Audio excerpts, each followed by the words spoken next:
বাংলাদেশের superhit cinema তুফান ইন্ডিয়াতে আমাদের পশ্চিমবঙ্গে রিলিজ করার পর তুফানের ডিরেক্টর রায়হান রাফির কাছে আমি পৌঁছে গেলাম। কি করব, উপায় নেই, অনেকগুলো প্রশ্ন চারিদিকে ঘুরে বেড়াচ্ছে, আপনাদেরই প্রশ্ন। সেই প্রশ্নগুলো তার কাছে পৌঁছে দেওয়ার দায়িত্ব কে নেবে? অবশ্যই আমরা, বাংলা সিনেমার দালাল। তুফান কি অ্যানিমাল, কেজিএফ এইসব সিনেমাকে কপি করেছে? অ্যাটলি যেরকম ইন্ডিয়াতে 100 কোটি টাকা একটা সিনেমা বানানোর জন্য দাবি করছেন, রায়হান রাফি এখন বাংলাদেশের সুপারস্টার ডিরেক্টর, তিনি কত টাকা চাইছেন? এছাড়াও তুফান সিনেমার প্রিমিয়াম লুক আর ফিলটা নিয়ে যে এত আলোচনা হচ্ছে, সিনেমাটা তৈরি করতে আসলে কত টাকা খরচা হয়েছে? কেউ বলছে 3 কোটি, তো কেউ বলছে 10 কোটি। আসল খবরটা জানতে হবে তো। ইনফ্যাক্ট যখন কোনো সিনেমা হিট করে তখন এরকম কথাও শোনা যায় যে সিনেমাটা আসলে হিট না, অতটা টিকিট বিক্রি হচ্ছে না, লোকে এমনিই বলছে। রায়হান রাফি এই সব প্রশ্নের উত্তরে মন খুলে সব কথা বলেছেন। তার সাকিব খানের প্রতি প্রেম থেকে তুফান 2 সম্পর্কে সব কথা তিনি অকপটে আমাদের চ্যানেলে জানিয়েছেন। তাহলে সময় নষ্ট করে লাভ কি? বেশ আধ ঘন্টার একটা জমিয়ে আড্ডা, সেই আড্ডার সব কথোপকথন মন দিয়ে শুনবেন। ভিডিও শেষে একটু ব্লুপার্সও থাকবে, সেটাও মিস করবেন না। আর হ্যাঁ, আমাদের ইনস্টাগ্রামে ফলো করবেন, সেখানে কিন্তু বিহাইন্ড দ্য সিনস অনেক কিছু থাকে যেগুলো আমাদের ইউটিউব চ্যানেলে থাকে না। লিংক ফার্স্ট কমেন্ট বা ডেসক্রিপশনে দিয়ে রাখবো। আর যদি আমাদের ভিডিওটা ভালো লাগে তাহলে শেষে গিয়ে একটা লাইক করে দেবেন। এরকম আরো নতুন নতুন ভিডিও দেখার জন্য চ্যানেলটা সাবস্ক্রাইব করে রাখবেন। অনেক ভূমিকা হয়েছে, এবার তাহলে আমরা ভিডিওতে ঝাঁপিয়ে পড়ি। কেমন লাগছে তুফানের এই সাফল্য? খুবই ভালো। হেট্টিক হলো আমার, পরাণ, সুরঙ্গ, তুফান। সবচেয়ে ভালো ব্যাপার হলো যে হেট্টিকের লাস্টটা ভয়ঙ্কর হলো আর কি। সুপার ডুপার হিট তো হয়ে গেল, এখন ব্লকবাস্টার ইন্ডাস্ট্রি হিটের পথে। আর এর থেকে বড় হিট তো হতে পারে না, আর কোনো চাওয়া পাওয়া নেই আর কি। সব থেকে বড় হিট। ভালো লাগছে আসলে। শুধু বাংলাদেশ না, বাংলাদেশের বাইরে আমেরিকা, কানাডা, অস্ট্রেলিয়া সব জায়গায় হাউসফুল, সব থেকে মানুষ দেখছে উৎফুল্ল হয়ে। ইন্ডিয়াতে তো অলরেডি শো চলতে শুরু হয়েছে, তো দেখেছেন দর্শকদের রেসপন্স কেমন? দেখছি সাধারণ দর্শকের রেসপন্স ভালো। নতুন একটা মার্কেট, নতুন একটা যাত্রা, সেটা আমরা হাওয়া দিয়ে শুরু করেছিলাম। হাওয়া একটু হয়েছে, সুরঙ্গ আর একটু হয়েছে, তুফান আর একটু হবে, তুফান 2 তে আরো বড় হবে। সবাই বলছে আপনি নাকি সাকিব খানের প্রেমে পড়ে গেছেন, মানে প্রেমে না থাকলে এরকম সিনেমা বানানো যায় না। আমি যার সাথে কাজ করতে আসতে আমার প্রেম হতে হয়, প্রেম না হলে আসলে এই ক্রিয়েশন ঘটে না, এই ম্যাজিকটা ঘটে না। প্রেমটা দরকার আছে আমার কাছে মনে হয়। কিন্তু এর সাথে এটাও কথা যে সাকিব খান আপনাকে নষ্ট করে দিচ্ছেন আর কি। আপনি সুরঙ্গের মতো সিনেমা বানিয়েছেন, সেখানে এরকম হার্ডকোর কমার্শিয়াল একটা সিনেমা, মানে সাকিব খানকে দেখে আপনার মাথা ঘুরে গেছে বলে এরকম হার্ডকোর বানিয়েছেন। মানুষ তো অনেক কথা বলবে, আমি আমার জন্য বানিয়েছি। আমার কাছে মনে হচ্ছে আমি সাধারণ অডিয়েন্সকে ধরতে চাইছি। আমি শুরুতেই আমি দর্শককে খুবই ক্লিয়ার করেছি, আমি কিন্তু আমার মিশনই খুবই ক্লিয়ার এবং আমার মার্কেটিং স্টাইলও ক্লিয়ার। আমি পড়ানোর সময় বলেছি আমি একটা রিয়েলিস্টিক ছবি বানাচ্ছি, যেটা একটা রিয়েল ইনসিডেন্ট থেকে অনুপ্রাণিত। আমি ক্লিয়ার করে বলেছি, সবাই দেখেছে। সুরঙ্গের সময় দেখেছি এরকম গল্প আপনার পার নেই, আমরা ডিফারেন্ট এক্সপেরিমেন্ট করার চেষ্টা করছি, সেটা আপনারা দেখেছেন।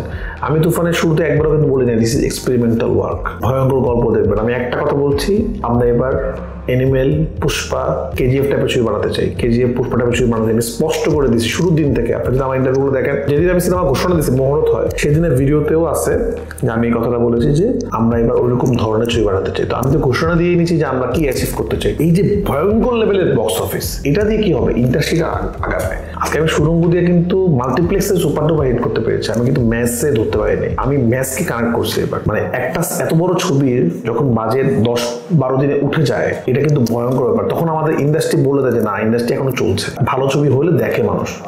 তো আমার লাইফের এটাই সাকসেস। আমার লাইফে একটা সুরঙ্গ আছে, আমার লাইফে একটা পরাণ আছে, আমার লাইফে একটা দামাল আছে, আমার লাইফে একটা খাঁচার ভিতরে অচিন পাখি আছে, যেটাকে সিঙ্গাপুর ফিল্ম ফেস্টিভ্যালে এশিয়াদের মধ্যে যেটা হয়, সেখানে বেস্ট 3টা ফিল্মের মধ্যে একটা ফিল্ম ছিল। এটা কি লাগে আর লাইফে একটা ছোট্ট ক্যারিয়ারে যে 5-6টা ব্লকবাস্টার আছে, হেট্টিক ব্লকবাস্টার আছে, একটা খাঁচার ভিতরে অচিন পাখি আছে, একটা দামাল আছে, একটা ন্যাশনাল অ্যাওয়ার্ড আছে, একটা সব থেকে বড় হিট আছে বাংলাদেশের। এর আগে যে কটা সিনেমার কথা বললেন সেগুলো খুব প্রশংসিত সিনেমা, কিন্তু এত বাজেটের সিনেমা তো নয়। তো এত বাজেট নিয়ে এই রিস্কটা নেওয়ার কথা, এটা কি সাকিব খান ছিল বলে ভেবেছেন, নাকি আগে থেকে কোথাও কনফিডেন্ট ছিলেন? যে আমি কনফিডেন্ট ছিলাম, আমি খুব কনফিডেন্ট ডিরেক্টর, আমি আমার কাজে খুব কনফিডেন্ট, আমি জানতাম এটা ওয়ার্ক করবে, আমি এটাই বানাতে চাচ্ছিলাম।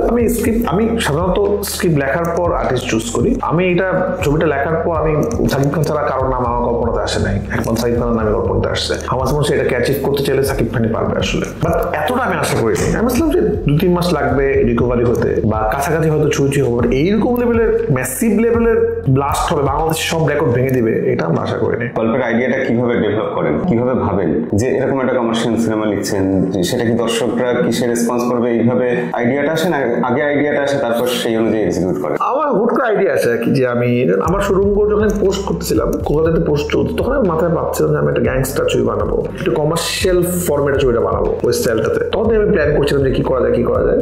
তখনই আস্তে আস্তে আইডিয়াগুলো জেনারেট হলো, আমি স্টোরি লিখলাম। শুরু যখন সাকসেসফুল হতে শুরু করলো তখন আমি অলরেডি লিখছি।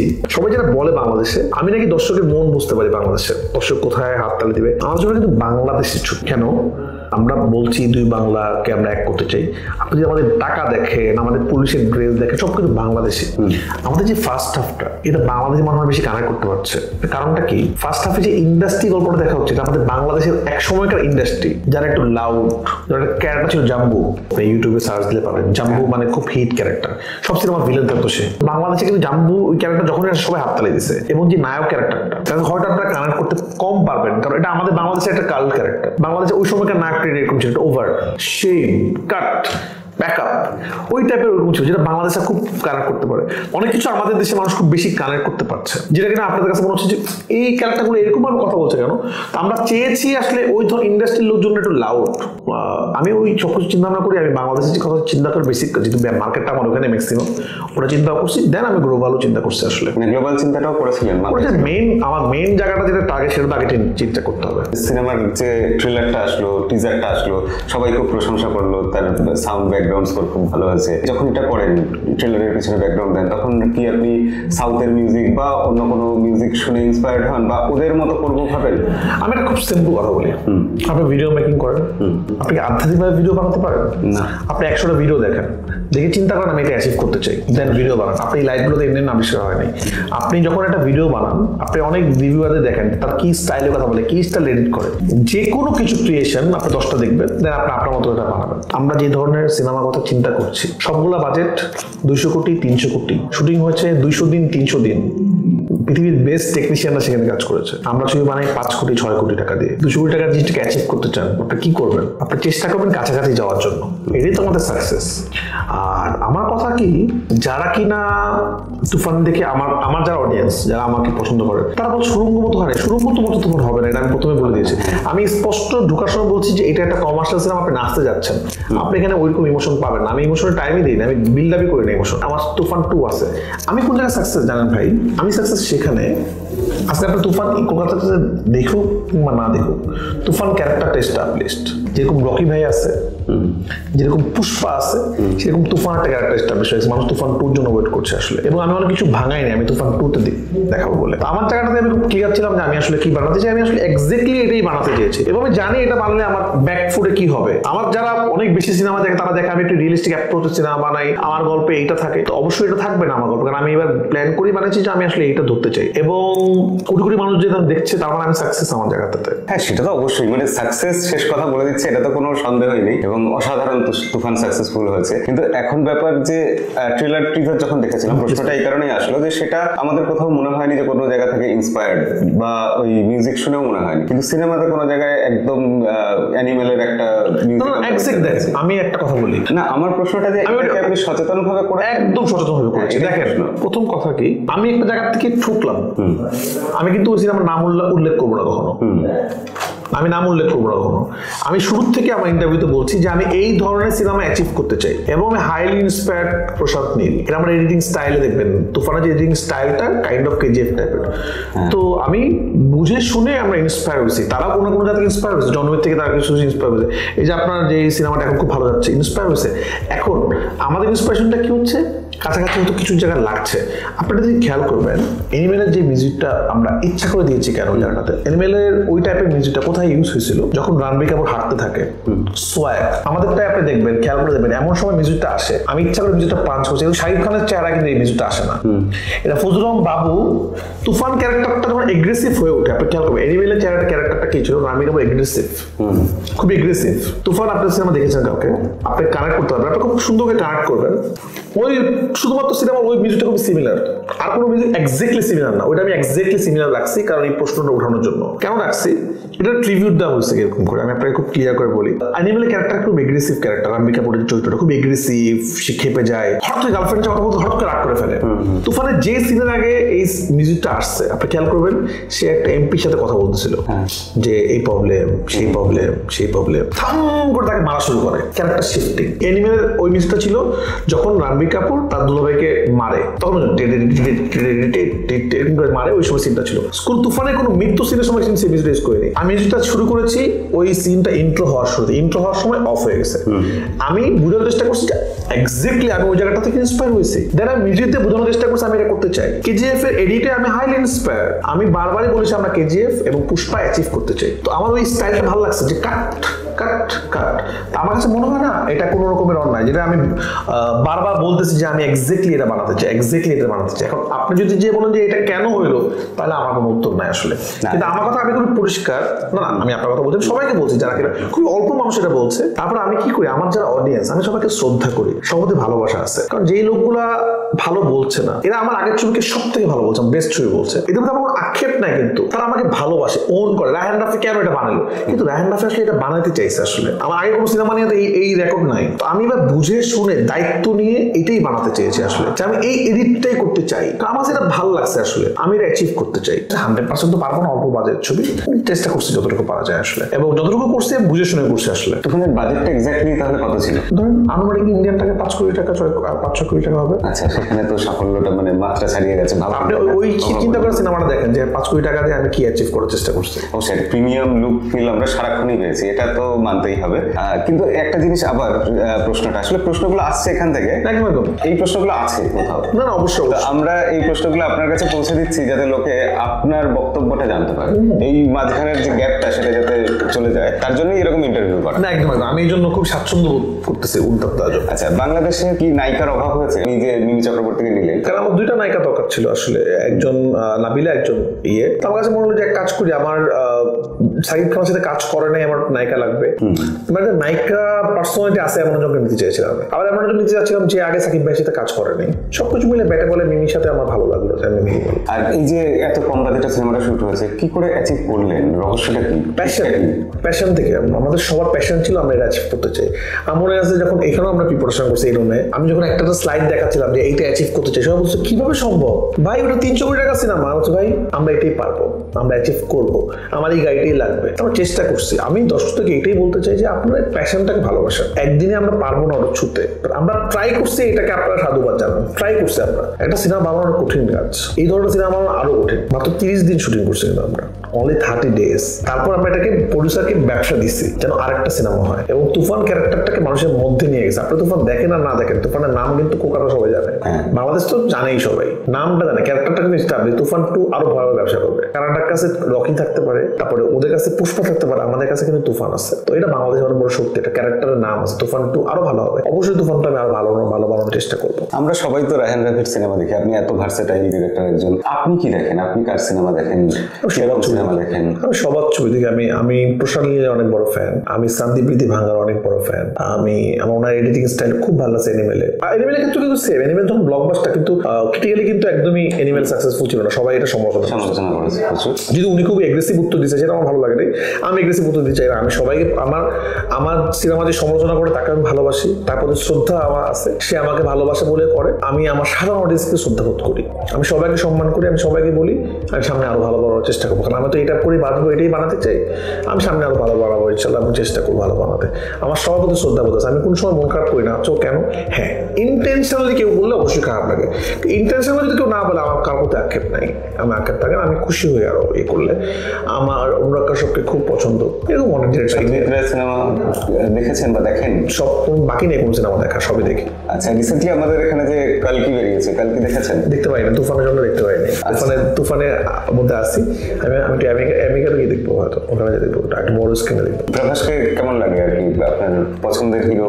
অনেক পছন্দ না, প্রবাসী ব্যাপারটা দেখলাম যে ভালো ডিরেক্টর কাছে বলে ভালো হয়। আর আপনি যে এত সাকসেস দিয়েছেন, এবার তো সবাই আপনাকে নিয়ে টানাটানি করবে, বাংলাদেশের একদম টপ মোস্ট ডিরেক্টর, এরকম একটা তকমা আপনার গায়ে লেগেই গেছে। তো পরের প্রজেক্ট কি হচ্ছে?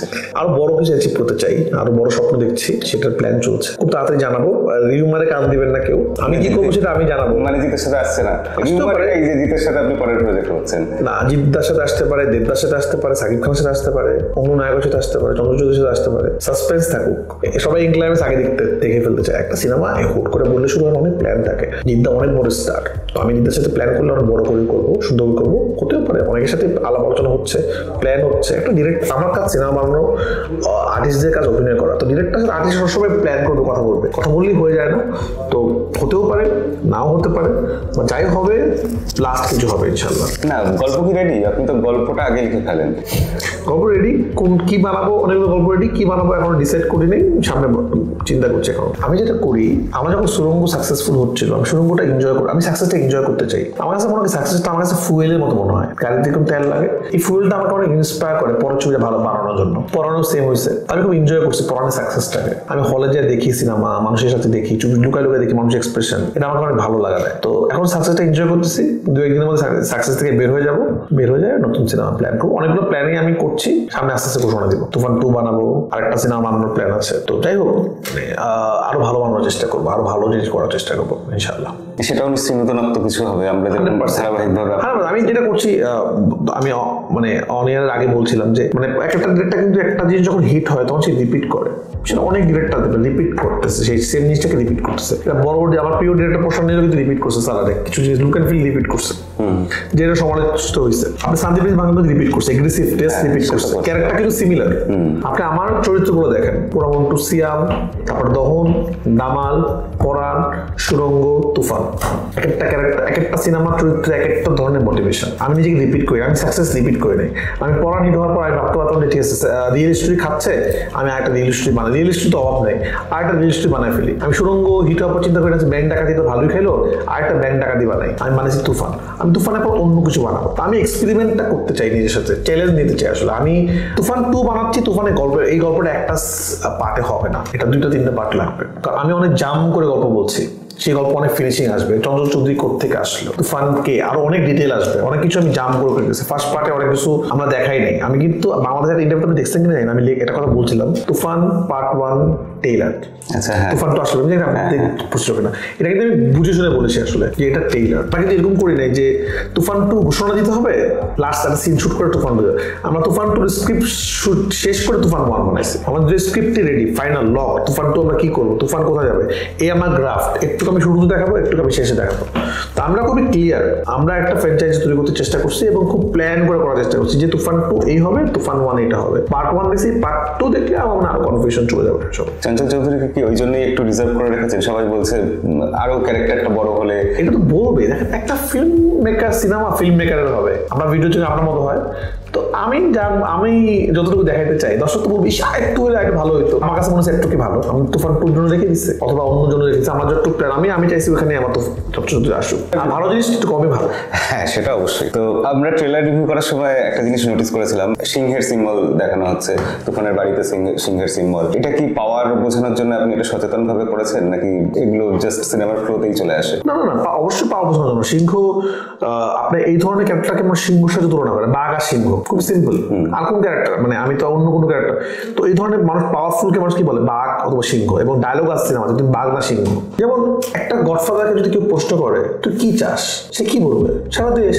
এটা আপনার ভাবে কি বলবেন, এটা অটোমেটিক, এটা এখন আপনি যদি বলেন ও ওখানে বলছিল দুনিয়া, এখানে বলছে দেশ, সিমিলার না। একটা গডফাদারকে জিজ্ঞেস করছে তুমি কি চাও, ও বলছে পুরা দেশ। ও তো এটাই বলবে, ও কি বলবে সম্পূর্ণ দেশ, ওইটাই বলবে। মানে এখন এটা যদি কেউ জোর করে মিলায়, কে চাইলে তুই দুনিয়া, কে চাইলে, এটা তো আসলে হবে না। মানে বিষয়টা কিন্তু একই, মানে পৃথিবীর সব গডফাদারের ফিল্মে কিছুদিন তো সিমিলারিটি থাকবে আসলে। তা আমি বলবো যে এইগুলো না করে, এটা না করে যতটুকু বাংলা ছবি আমরা চেষ্টা করছি অ্যাচিভ করার, আপনারা সাপোর্ট করে। আমি কালকে এই কথা বলছিলাম, বাংলা ছবিকে সাপোর্ট করে। আজকে ইন্ডিয়ান টিমকে আপনারা সাপোর্ট করে, আপনাদের আমরা বাংলাদেশকে সাপোর্ট করি। আমরা যে চিন্তা করেছিলাম আমাদের দেশে কেন একটা ক্রিস গেল নাই, ক্রিস গেল তো উড়া দেওয়া চক্কা মারে ভাই। আমার কাছে বিরাট কোহলি আমার সবকিছু এখানকার, আমার সাকিবুল হাসান আমার ভাই সব, আমার মুস্তাফিজুর রহিমি সব, আমরা এই ভালো করে। তো আমাদের দেশের সিনেমা, আমাদের ভুলভ্রান্তি, আমরা আমাদের দেশে সাপোর্ট করি, আমরা আস্তে আস্তে ভালো করবো। আর বাইরের দেশে যে সিনেমা যেগুলো সাপোর্ট করি, আমাদের দেখে সময় বুঝে দেখতে হবে যে আমাদের দেশের ডিরেক্টর অনেক কষ্ট করে সিনেমা বানায়, খুব ডিফিকাল্ট করে সিনেমা বানায়। সিনেমা বানানো খুব ডিফিকাল্ট আসলে আমাদের জায়গা থেকে। আমাদের ফিল্ম সেট নাই, ফিল্ম কিছু নাই। যেসব সিনেমা নিয়ে আমরা কথা বলি, কত বাজেটের সিনেমা, যে রিসেন্টলি যে সিনেমাটা নিয়ে খুব ভালো হচ্ছে এই যে কি পুরো ট্রেনটা সেট, পুরো টিম আসছে হলো যে আপনার কোরিয়া থেকে টিম আসছে, দেন প্রোডাকশন ডিজাইন এন্ড বাজেট। তো ভাই ওটা আমি হায়দ্রাবাদে গেছিলাম শুটিং এর সময় রেকি করতে, হায়দ্রাবাদে শুট করতে চাইছিলাম আমি, পরবর্তীতে বাজেটের কারণে আমরা শুট করতে পারিনি, আমরা কলকাতাতে বাংলাদেশ শুট করতে হয়েছে। আমি একটা ইনফরমেশন দিই, পুষ্পা 2 শুটিং অর্ধেক করা কিছু দূর করার পর ডিরেক্টর মনে হচ্ছে আমার ভালো লাগছে, আবার শুট করছে অনেকটুকু। পুষ্পা 1 এর যে এন্ড ক্লাইম্যাক্স সে নাকি 4 বার শুট করবে, টিমের একজন আমাকে গল্প করতেছিল এন্ড ক্লাইম্যাক্স 4 ভাবে শুট করছে, 4টা ভাবে শুট করছে। শুট করে এসে দেখছে যে কোনটা ভালো লাগে, সবাই মিলে দেখছে এটা ভালো লাগছে না ওটা করো। তো ওরা এরকম লাক্সারি করে শুটিং করে, আর আমরা কিভাবে শুটিং করি আমাদের তো মিলবে না ওগুলো আসলে। তো আমাদের একটু বলতে পারি বাংলা অডিয়েন্সকে বলবো আপনারা বাংলা ছবিকে সাপোর্ট করেন, যাবে একটি মানুষ এরকম জায়গায়। আজকে আমরা এক সপ্তাহে 25 থেকে 30 কোটি টাকা গ্রস সেল করতেছি, এটা কত বড় বাংলা সিনেমার জন্য। আরো 10টা সিনেমা হবে, আজকে তুফান সাকসেস হলে আরো 10টা তুফানের মতো সিনেমা শুরু হবে, এই ইন্ডাস্ট্রির জন্য ভালো হবে। ওই ঋতুপর্ণ ঘোষের মতো কথা, যে যখন যেই দেশে ইন্ডাস্ট্রি তখনই ইন্টেলেকচুয়াল সিনেমা বেশি বেশি হবে, যখন কমার্শিয়াল সিনেমা বড় হবে তখন এই ধরনের সিনেমা হবে। আপনি এই যে এত কষ্ট করে সিনেমা করেছেন, যত বেশি কষ্ট করে জিনিসটা তৈরি করা হয় তার সমালোচনা শুনলে তত বেশি খারাপ লাগে। এই যে যখন এরকম সমালোচনাগুলো ভেসে আসে এত সাকসেসের পর তখন কেমন লাগে? তখন আমার লাগে কিরকম, তখন আমার লাগে যখন আমি দেখি যে আমাকে 1 কোটি মানুষের মধ্যে একজন সমালোচনা করছে, তখন আমি 1 কোটি মানুষের ভিডিওটা দেখে মনকে শান্তি দেয় যে আমি আমার জায়গায় আছি। সমালোচনা পৃথিবী সবকিছু নিয়ে হবে, সমালোচনা আলোচনা দিয়েই সিনেমা। তখন আমার মন, আমি তখন এই ধরনের ভিডিওগুলো দেখতে থাকি যে সবাই সেলিব্রেট। আমি এইদের জন্য সিনেমাটা বানানোর চেষ্টা করছি, বাট আমি সমালোচনাকে শ্রদ্ধা করি, কষ্ট লাগে না। থট ডিফারেন্ট, এক একজনের থট এক এক রকম। থটকে আমি সম্মান জানাই, সেলুট জানাই, তারা সিনেমাকে ভালোবাসে, কিন্তু আমি আমার ছবিটা বানাইছি, আমার ছবিটা আমার মতো হবে, খারাপ ভালো আমি এটা দায়ভার নিব। আমি একজন ডিরেক্টর বাংলাদেশে যে প্রতি বছর একটা করে সিনেমা দিচ্ছি এবং দর্শককে হলে আনছি, আমি দেশের জন্য কাজ করছি। আমার এর থেকে বড় প্রাউড কি হতে পারে? লক্ষ লক্ষ মানুষকে সিনেমা হলে আনছে, যেখানে সিনেমা হলে বিমুখ হচ্ছে, যেখানে আপনারা বলছেন আপনাদের এখানে মানুষ সিনেমা দেখছে না বাংলা ছবি, সেখানে আমি ব্যাক টু ব্যাক 3টা ব্লকবাস্টার দিচ্ছি। তো কিছু না কিছু তো অ্যান্ড্রাফি ম্যাজিক আছে যে কারণে দেখে। তো একের সময় এক এক রকম ম্যাজিক কাজ করবে, চেষ্টা করবো ভালো ম্যাজিক করার। সুরঙ্গ একরকম হবে, সুরঙ্গ আপনার ভালো লাগবে, পর আমার ভালো লাগবে, তুফান আমার ভালো লাগবে, আমার তুফান 2 ভালো লাগবে, আবার ওরকম ভালো লাগবে না। সুরঙ্গ অনেকে ভালো লাগে নাই, ডিপেন্ড। সুরঙ্গ বাংলাদেশের কাছ থেকে এখানে বেশি মানুষ প্রশংসিত হয়েছে। সুরঙ্গ বাংলাদেশ ব্লকবাস্টার, কিন্তু বাংলাদেশ অনেকে বলছে যে না কেন লাস্টে মেরে ফেললাম, কেন কি। এখানকার তো 100% পজিটিভ রিভিউ, আবার হাওয়া এখানে পজিটিভ রিভিউ পায় নাই, ওখানে পাইছে। তো এটা মিক্স, এটা হতেই পারে। একটা সিনেমা এক এক রকম। অ্যানিমেল এত ব্লকবাস্টার, কিন্তু অনেকে অ্যানিমেলকে সিনেমায় মনে করে না। তো বাহুবলীর সময় কিন্তু সেম ছিল, অনেক অজুটি। এটা থাকবেই, এটা ফিল্ম মেকিং, এখানে ভালো খারাপ থাকবেই। বাট আমি একটা কথা বলবো, যেখানে 1 কোটি মানুষ ভালো বলতেছে, 3 জন মানুষ খারাপ বলতেছে, আমরা কেন খারাপটাকে ফোকাস করবো? আমরা 1 কোটি মানুষ ভালোটাকে ফোকাস করি না। 1 কোটি মানুষ তো বোকা না, আপনি যে বলবেন না ওরা সবাই বোকা। আমেরিকার যারা সিনেমা দিচ্ছে তারা বোকা, যারা ভালো বলতেছে। বাংলাদেশ একটা সিনেমা ভালো না হলে ব্লকবাস্টার হয় না, সেটা যত বড় সুপারস্টার সিনেমা হোক, যত বড় স্টার ডিরেক্টর সিনেমা হোক। তাহলে সব সালমান খানের সব সিনেমায় সুপার ডুপার হিট হতো, শাহরুখ খানের সব সিনেমায় সুপার ডুপার হিট হতো না। যে সিনেমা রিপিট অডিয়েন্স আসে সেই সিনেমায় হিট। বলতে পারে না যে না এটা ভালো ছবি হয় নাই, তো সিঙ্গেল স্ক্রিন চলতেছে। আপনি আজকে এখন অনলাইনে ঢুকবেন, আমার ইন্টারভিউ অনুরোধ করবো, আপনি আমাদের তো বুক মাই শো নাই, আমাদের সিনেপ্লেক্সে অনলাইন শো আছে, এখানে যেরকম সবটা হাই ক্লাস হাই হোস্টেজে মানুষ দেখতেছে। রিলিজের অনেক প্রায় 4 সপ্তাহ 3 সপ্তাহ পর এখনো কোথাও টিকিট নেই। আমি কিন্তু আপনার কালকের টিকিট দেখালাম, কালকের টিকিট কোথাও নাই। এই থেকে বড় সাকসেস আর কি পেতে পারে? আলহামদুলিল্লাহ, আমি অনেক খুশি। আমি বারবার তুফান বানাতে চাই। আপনি যে এত সাকসেস দিচ্ছেন, এত ব্যবসা দিচ্ছেন, আমাদের ওয়েস্ট বেঙ্গলের সবাই আপনাকে টানাটানি করছে না? ইন্ডিয়ার সবাই যে এসে আমাদেরও এখানে দর্শক একটু লোক নিয়ে আসুন। অবশ্যই টানাটানি তো হবে, ব্লকবাস্টার সিনেমা দিলে তো টানা হেসে একটু হবেই। এবার টানাটানি করছে মানে রিসেন্টলি শুনেছেন নিশ্চয়ই যে অ্যাটলি 100 কোটি টাকা দাবি করেছেন একটা সিনেমা করার জন্য। তো ওরা মেনে নিয়েছে যে ডিরেক্টরই আসল হিরো। তা আমাদের এখানের অবস্থাটা কিরকম? আমি অনেকটা রেমোশন নেই বাংলাদেশে। আমি এমন রেমোশন নেই যে আমার রেমোশন এমন থাকে যেগুলো দিয়ে অনেক সময় ছোট বাজারের নর্মাল বাজারের সিনেমা হয়, এমন টাকা রেমোশন আমার থাকে। এমনটা উল্লেখ করতে হবে না, বাট অনেক। তুফানের পর তাহলে কি হবে? সেটা তো আরো অনেক বেড়ে যাবে। বাড়া উচিত তো, যখনই বাড়বে তখনই ভালো ছবি হবে। আমি কষ্ট করে সিনেমা বানাচ্ছি, সিনেমা ব্লকবাস্টার হচ্ছে, রেমোশন তো বাড়বেই। আর আমি যে টাকা রেমোশন নেই এটা বাংলাদেশে কেউ নেয় না, কোনো ডিরেক্টর এখানে কোনো ডিরেক্টর নেয় না। মানে হয়তো এটলি লেভেলে যেতে পারে এটাই, কিন্তু কলকাতা বাংলাদেশ মিলে সব থেকে বেশি টাকাই নেই হয়তো। তাহলে মানে এটা মোটামুটি আপনি প্রতিষ্ঠা করে দিয়েছেন যে ডিরেক্টরের জায়গাটা কোথায়, যেটা সাধারণত দেখি আমরা বাংলাতে। এটা হলেই আপনি দেখেন অ্যাটলি যখন স্টার হয় তখন অ্যাটলি ছবি ওয়ার্ক করে। আজকে সন্দীপ বাংলা কিন্তু স্টার, আজকে এস এস রাজমৌলি কিন্তু সুপারস্টার। স্টার না, উনি superstar director. That's why S S Rajamouli তো ডিরেক্টরকে সানি আলি বানসালি স্টার, ডিরেক্টরকে স্টার হতে হবে, তাহলে তার সিনেমাগুলো এরকম হবে। ডিরেক্টর যদি স্টার না হয় তাহলে ওই ইন্ডাস্ট্রি কোনোদিন ভালো হবে না। তো আমাদের দেশেও অনেকগুলো স্টার ডিরেক্টর লাগবে। স্টার ডিরেক্টর খুব ইম্পর্টেন্ট, কারণ স্টার ডিরেক্টর, সুপারস্টার, মেগাস্টার একসাথে মিলে কিন্তু ব্লাস্ট হয়। এস এস রাজামৌলি দেন প্রভাস এরা মিলে কিন্তু একটা বাহুবলী হয়েছে। আবার এস এস তিনটা আর মিলে কিন্তু ট্রিপল আর হয়েছে। প্রসাদ নীল আর ইয়াশ মিলে কিন্তু একটা কেজি হয়েছে। পুষ্পা যেরকম Allu Arjun superstar, iconic star বলা হয়, সুকুমারকে কিন্তু স্টার বলা হয়, দেন আর পুষ্পা হয়েছে। তো এটা লাগবে। সুকুমারও তো অনেক টাকা নেয়, তো টাকা তো বেশি নিবেই যে সময় যার সময় যাবে। তো এটাই আমাদের ইন্সপিরেশন, এটা হওয়া উচিত। মানে আমি এমনি অনেক টাকা ইমোশন, তুফানে আগেই ইমোশন বাড়িয়ে ফেলছি, এখন তো হেডটিক। প্রডিউসারকে বলতে হবে আজকে যে ডাবল করে দিতে। আর বাংলাদেশে দেখা যাচ্ছে যে সাকিব খানের পর একটা শূন্যস্থান তৈরি হয়েছে, শূন্যতা আছে, তো সেটা নিয়ে আপনার কি মনে হয়? নতুন আর্টিস্টরা, নতুন হিরো সেইভাবে কেন আসছে? তো আসছে অনেকে। এত বড় স্টার সাকিব খান, 25 বছর ওনার বয়স হয়েছে আর কি, ইন্ডাস্ট্রির বয়স। হুট করে আরেকজন তো এখানে জায়গা পাবে না। উনি 100 হইলে 50 থেকে শুরু হবে, তো এটা চলতে থাকবে। মানে চেষ্টা হয়ে যাবে। আপনারা দিলে তবে তো জায়গা পাবে। আমি একটা সিনেমা করলাম সাকিব খানের সাথে, এছাড়া আমি ব্লকবাস্টার সব সাকিব খান ছাড়া করছি। অন্য ডিরেক্টরদের বানাতে হবে সিনেমা, তাইলেই হবে। মানে আমি কিন্তু একমাত্র ডিরেক্টর যে মাল্টিপল, আমি সবার সাথে কাজ করা শেষ আমার। চন্দ্র চৌধুরী, সাকিব খান, আরফান নিশু, সিয়াম আহমেদ, শরীফুল রাজ, আর আলিবিন শুভ, কেউ বাকি নেই আমাদের ইন্ডাস্ট্রি কোনো হিরো। অলমোস্ট ম্যাক্সিমাম হিরোদের সাথে আমি কাজ করে ফেলছি বাংলাদেশে, এবং ব্লকবাস্টার দিচ্ছি সবাইকে নিয়ে। আমার হিট আসছে সিনেমা। আলিবিন শুভটা এখনো রিলিজ হয় নাই, তো অন্যদেরও বানানো উচিত, তাহলে হবে। বা সাকিব খানের জায়গা আসলে অ্যাচিভ করাটা খুব ডিফিকাল্ট, বিকজ অফ উনি অনেক কষ্ট করছে এই জায়গায় আসছে। বাট সামনে ভালো ভালো হিরো আসবে আমরা আশা করি। হিসু ভাই খুব ভালো করছে, সিয়াম খুব ভালো করছে, রাজ খুব ভালো করছে, রোশান খুব ভালো করছে, সামনে ভালো হবে আসবে। হ্যাঁ সেটাই, কারণ আমাদের হিন্দিতেও তো দেখি যে শাহরুখ খানের পর পরের জেনারেশন ক্রমশ এসছে। যদিও শাহরুখ খান অনেক পরে আসছে, কিন্তু কখনো মনে হয় না শাহরুখ খান, সালমান খান এদের নিয়ে যদি সিনেমা করতে পারতাম? 100% বানাবো ইনশাল্লাহ। আমি জীবন মরার আগে কোনো এক সময় চেষ্টা করবো ওনাদের নিয়ে সিনেমা বানাবো। আমি স্বপ্ন দেখতে কৃপণতা করি না, আমি স্বপ্ন অনেক বড়ই দেখি। আমি কোনোদিন ভাবিনি আমি সাকিব খানের সিনেমা বানাবো। আমি SBF এর সাথে সিনেমা করছি, আমি একসময় SBF এর সিনেমা দেখেছি, সঙ্গীত বাংলার গান। আমি আজকে সেখানে বসে আছি। তো মানুষ চাইলে সব পারে। অ্যাটলি ভাবছে কখন শাহরুখ খান সিনেমা বানাবে, স্বপ্ন দেখছে। আমার কপাল যদি থাকে আমি একসময় অবশ্যই হিন্দি ছবি বানাবো। আপনি কি ছোটবেলা থেকেই এরকমই ভেবে এসেছেন যে আমি একদিন সিনেমা বানাবো, ডিরেক্টর হবো? একদম। আমি যখন থেকে বোঝা শুরু করছি, সিনেমা দেখি আর কি, পুচ করে সিনেমা দেখি, তখন থেকে আমার ডিরেক্টর নামের প্রতি খুব ইয়ে ছিল যে এই লোকটাই মেন যে সিনেমাটা বানায়, আমাকে এই লোকটাই হতে হবে। এই প্যাশনটা ছিল আমার। বয়স কিন্তু খুব একটা বেশি না, আমার প্যাশন এবং কনফিডেন্স থেকেই আমি আসলে কাজ করি। তো আমি যে কদিনই কনফিডেন্ট থাকবে সে কদিন আমি সিনেমা বানাবো, যেদিন কনফিডেন্ট থাকবে না সেদিন সিনেমা বানাবো না। ডিরেক্টর হিসেবে আইডল কে আপনার? অনেক এরকম, আমার আইডল চেঞ্জ হয় আর কি। আচ্ছা, সময়ের সাথে সাথে সেটা সময়ের সাথে আমি আপডেটেড হই নিজে নিজে। আমি সত্যজিৎ রায়কে আমার ভালো লাগে, কখনো কখনো মৃণাল সেনকে ভালো লাগে, কখনো কখনো আমার ঋত্বিক ঘটকের কিছু জিনিসকে খুব ভালো লাগে। আবার ঋত্বিক ঘটক অনেক কিছু ভালো লাগে না, ইনডিসিপ্লিন। আবার কিছু ডিরেক্টর ডিসিপ্লিন ভালো লাগে, মানে অনেক কিছু মিলে আমি হলো যে 10 জনের থেকে বেস্ট জিনিসগুলো নেওয়ার চেষ্টা করি। আমাকে ভালো ছবি বানাতে হবে, রেগুলার বানাতে হবে। জান আমি কিন্তু লাক্সারিয়াস করে 3 বছর পর একটা সিনেমা বানাতে পারি, কিন্তু আমি আমার ইন্ডাস্ট্রির কথা চিন্তা করে প্রতি বছর একটা সিনেমা দিচ্ছি। কারণ আমি আমার ইন্ডাস্ট্রিকে বাঁচাতে চাচ্ছি যে ভাই একটা প্রতি বছর আমাদের একটা সিনেমা দিই।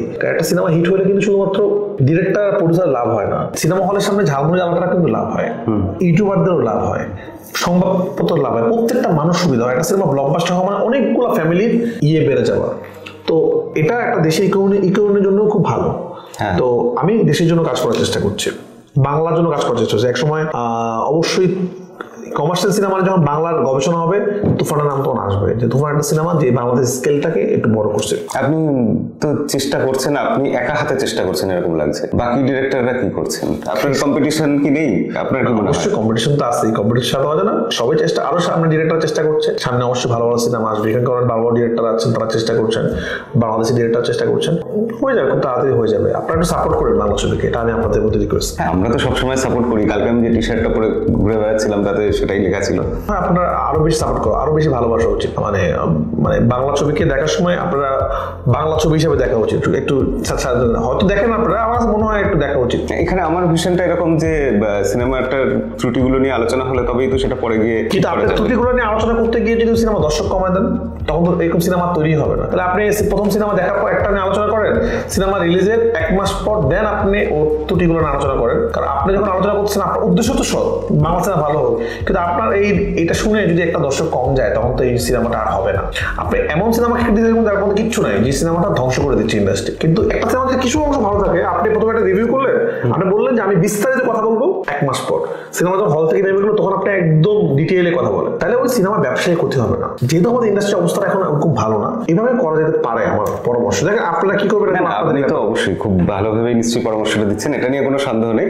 কিন্তু আমাদেরও একটা চিন্তা ভাবনাটা এরকম থাকে যে আমরা দর্শকদের জন্যও আছি, দর্শক খারাপ সিনেমা দেখে ঠকে না যায়। না, আমি এটা বলছি যে খারাপ ছবি অবশ্যই খারাপ বলবেন আপনি, কিন্তু যে ছবির মধ্যে কোনো ভালো গুণ থাকবে সেটা যদি একটু করা যায় যে আমি এইটুকু বলছি, আমার এটা ভালো আছে ভালো লাগে, আরো বিস্তারিত আলোচনা করবো পরে, তাহলে ব্যবসাটাও হবে হবে না। আমি দেখছি আপনাদের কিছু রিভিউয়ার এটা বলে যে সিনেমাটা হলে গিয়ে দেখে, আমার পার্সোনাল জায়গাটা আমি বলতেছি। বাট যেহেতু আমাদের ইন্ডাস্ট্রির অবস্থাটা একটু এখন আসতে ভালো হচ্ছে, একটু কনসিডার করা উচিত। অবশ্যই খারাপ ছবিকে ভালো বলবেন না, এটা তো ডিসঅনেস্টি বলবে। খারাপ ছবিকে খারাপই বলতে হবে, ভালো না লাগে ভালো না লাগে লাগেই বলতে হবে অবশ্যই। এবং আমি এটাকে শ্রদ্ধা করি, আমি কিন্তু কোনো সময় মন খারাপ করি না। আর কি করে দর্শককে ফিরিয়ে আনা যায় হলে? তুফানের মতো সিনেমা বানালে, সুরঙ্গ মতো সিনেমা বানালে দর্শক ফিরে আসবে। এটা রোজ রোজ কেউ বানাতে পারবে না, তাহলে সবাই রাহান রফি হয়ে যেত। সেটা পাবো না, আমার কাছে নাই। লাকটা ভালো আমার, আমি জানি না, আমি এত ক্রিয়েটিভ পার্সন না, আমি অনেক মেধাবী না, আমি অনেক লাকি, আমি অনেক কনফিডেন্ট, আমি অনেক পরিশ্রমী। এই জন্য আমি সিনেমা বানাই। আমি 3-4 বছরের কোনো ব্রেকই নিইনি, আমি কন্টিনিউয়াসলি কাজ করছি। আমি এই প্রথম একটা ব্রেকে যাচ্ছি, মানে একটু কয়েকদিন ধরে ছুটিতে যাচ্ছি, একটু ঘুরবো দেশের বাইরে। আমি ব্যাক টু ব্যাক সিনেমা বানায় যাচ্ছি। তো আমাদের সবাই দোয়া করবেন, সামনে যেন আমি ভালো সিনেমা বানাতে পারি। ভুল কুটি ক্ষমা করবেন। আপনাদের মনে করেন ভালোবাসা, আপনারা যারা সিনেমা দেখছেন, যারা আলোচনা সমালোচনা করছেন, সবার প্রতি শ্রদ্ধা। সবাই আমাকে ভালোবাসা দিবেন। আমরা বাংলা ছবি একটা চেষ্টা করেছি একটু ভালো ছবি বানানোর জন্য। অলরেডি বাংলাদেশ, দেশের বাইরে সব জায়গায় এটা তুফান থেকে সাইক্লোন হয়ে গেছে, সব জায়গায় ভেঙে দিচ্ছে। আশা করবো কলকাতাতেও ভালো করবে। ধন্যবাদ, অনেক ধন্যবাদ, থ্যাংক ইউ। অনেক লম্বা এটা বলছি, আমি আপনার জাস্ট দেখানোর জন্য করি, এমনি দেখাচ্ছি আপনাকে। এটা এগুলো রাখলে আপনার দেখতে খারাপ দেখা যায়। আপনার আড্ডা দিচ্ছি তো, মজা লাগছে আড্ডা দিয়ে। স্টার সিনেপ্লেক্সে আমরা আমাদের এখানে গেলাম, এখানে 60টা শো চলে আমাদের। হ্যাঁ, বসুন্ধরা শপিং মলে ঢুকলাম, তুফান শো। হ্যাঁ, কয় তারিখ আজকে? 5 তারিখ। 5 তারিখের টিকিট কোনো শোই করতেছে আমার। 5 তারিখে কোনো শো নাই, সব ফুল হয়ে গেছে। 6 তারিখের টিকিট ধরছে। আচ্ছা, আমি 6 তারিখে ঢুকি, কি অবস্থা দেখি। আমরা 6 তারিখে অল ওয়ানে ঢুকলাম, আমি প্রিমিয়ামে ঢুকলাম। 2টা টিকিট 3টা টিকিট নিতে চাই, কোনো সিট নাই, একটা সিট ফাঁকা আছে। কি অবস্থা! এটা কালকে অসাধারণ ব্যাপার। আচ্ছা, এটা একটা হল।